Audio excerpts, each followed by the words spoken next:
Here to discuss the island of Montserrat, also called the Pompeii of the Caribbean. I would bet that many of you have never heard of this island as it is only a 40 square mile island that is home to around 5,500 people.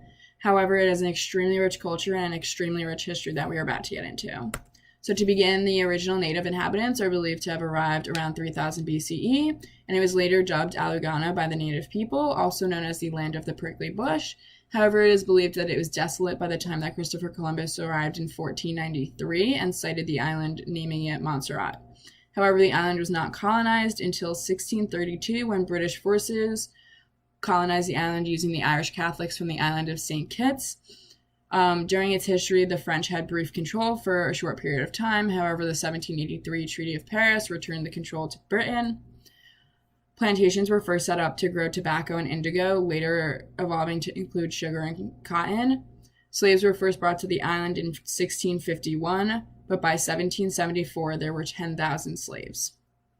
By 1834, an emancipation law was put into place to free the 6,401 slaves remaining. However, the government believed that it would be best to do this through an apprenticeship. However, this apprenticeship order ended 2 years early as the land orders still treated the ex-slaves at the time horribly and treated them as if they were still slaves. So on August 1st, 1838, total freedom was granted to all ex-slaves. Now, this is where the history of Montserrat gets really interesting because the Soufriere Hills is an active volcano with many lava domes, and beginning in July of 1995, the volcanic domes began erupting. By June of 1997, 19 people were killed, and by December, 2.7 square miles of forest, agricultural land, and villages were flattened by debris and pyroclastic flow. More than half of Montserrat was left uninhabitable, and the capital city of Plymouth was destroyed, and 2/3 of the population were forced to evacuate. Since then, there have been minor eruptions on December 2006, July 2008, and February 2010. When looking at these photos, we see the active eruptions since 1995. And personally, looking at these photos, it's quite terrifying to think that an island that is only 40 square miles has a volcano this powerful. When we look at these photos, the top row show the 10 feet of volcanic ash immediately after. So all these photos are of the city of Plymouth. And then the bottom row show the 70 feet that they were then covered in afterwards of pyroclastic flow.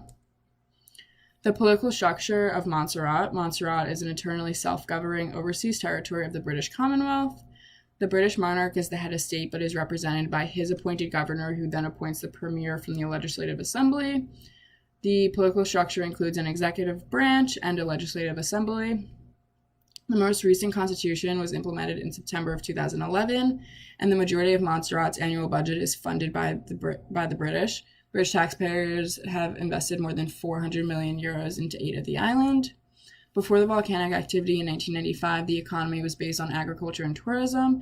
However, the volcano destroyed all of that. Since the destruction of Plymouth, Montserrat has relied heavily on the British aid to rebuild infrastructure and provide services. The largest source of employment in the 21st century is construction and public services. However, in 2015, locals were able to secure permits to take tourists to the ruins of Plymouth and give tours. While tourism is no longer their top revenue, it's beginning to grow, but is only a fraction of what it once was. Montserrat has shifted their economy to profit off of the volcano. Beginning in 2010, they began sand mining in the Montserrat exclusion zone, which is where people are no longer able to live as it is uninhabitable. However, miners are able to export the volcanic sand to other countries and profit off of the volcano. Additionally, Montserrat has a vision of being 100% renewable energy based by 2030 through the sources of geothermal energy from the volcano and the solar energy that they have through their many solar panels. The island used to run off of 4 high-speed diesel generators that costed 50 cents per kilowatt an hour, as compared to the neighboring islands who only pay 33 cents per kilowatt hour, which personally is ridiculous for an island that is extremely poor because they have no economy to then be paying that much in energy. However, in 2013, 3 geothermal wells were built, and these geothermal wells have the ability to produce 200 milliwatts of power, which is enough to not only support Montserrat itself, but to support all of the neighboring islands in which they would be able to profit off of the excess energy. Moving on to creative production, the Jumbi dance used to take place following Christian rituals or times of crisis, and it's based in folk instruments and folk music, and it was used to sought cures for the ills and lifting spells. However, it has since declined in popularity due to the imported styles of reggae, soca, and pop. The celebration of Carnival was introduced to Montserrat in 1962 and takes place between Boxing Day and New Year's Day. However, the most popular dance in Montserrat is Masquerade Dance, which pays respect to their ancestors who were slaves of the Irish plantation owners. It's an expression of the protest against the oppression of the slave owners and mimics the protests that took place during the St. Patrick's Day slave revolt and celebrates the heroes of Montserrat. The celebration of St. Patrick's Day on March 17th in Montserrat includes festivities that generally last a week and include parades with music and dance. Additionally, Montserrat has a rich history with the Beatles, which during my personal research I found quite interesting because it's one of the last things that you would expect. But in 1977, Beatles producer George Martin opened Air Studios, which was later destroyed by Hurricane Hugo in 1989. However, in the 10 years that the studio was opened, he recorded more than 70 albums, including Paul McCartney, Elton John, and the Rolling Stones. However, George Martin's love of Montserrat did not end there. In 2006, he was able to raise the funds to build the Montserrat Cultural Center, which supports the local arts of the island, and it was his way of giving back to the island that has given him so much.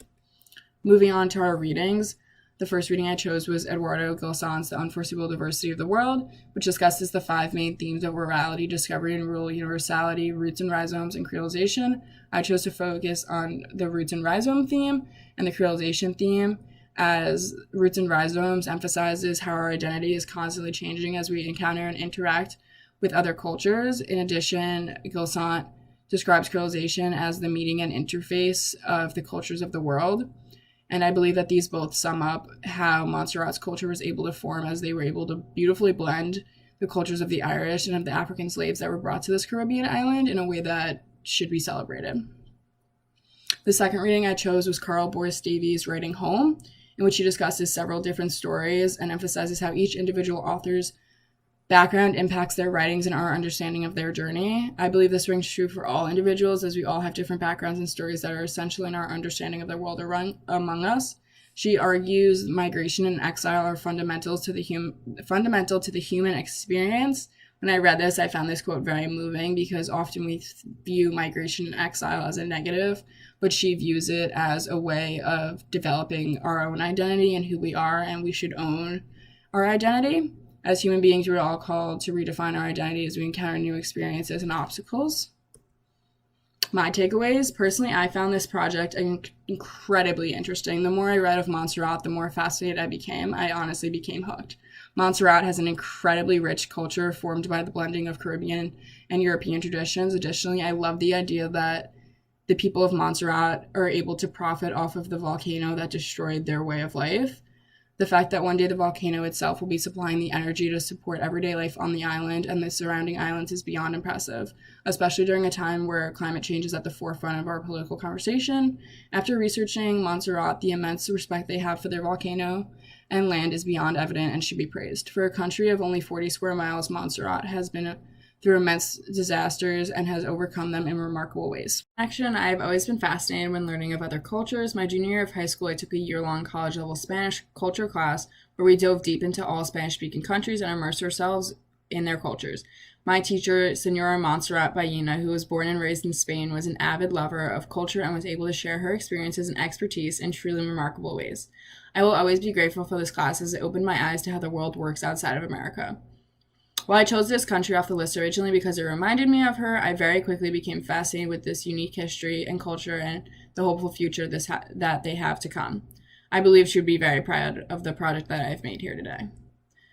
In order to conclude this course and this presentation, I would like to say that there are not many times in our academic careers where we can learn and discuss the ideas of race so openly while learning about history from the non-white perspective. I think that this is extremely important, especially during our current socio-political culture where it seems as though we have lost touch with what it means to be American, or more simply, human. I think too many people have become fixated on our differences in an attempt to divide rather than unify. I have always been a firm believer that our differences should be celebrated and embraced, not ridiculed. I believe we would be living in a much kinder world if people took the opportunity to learn about one another's cultures. And with that, I would like to thank you for coming to my presentation on a country that I have learned to love so very much. Thank you.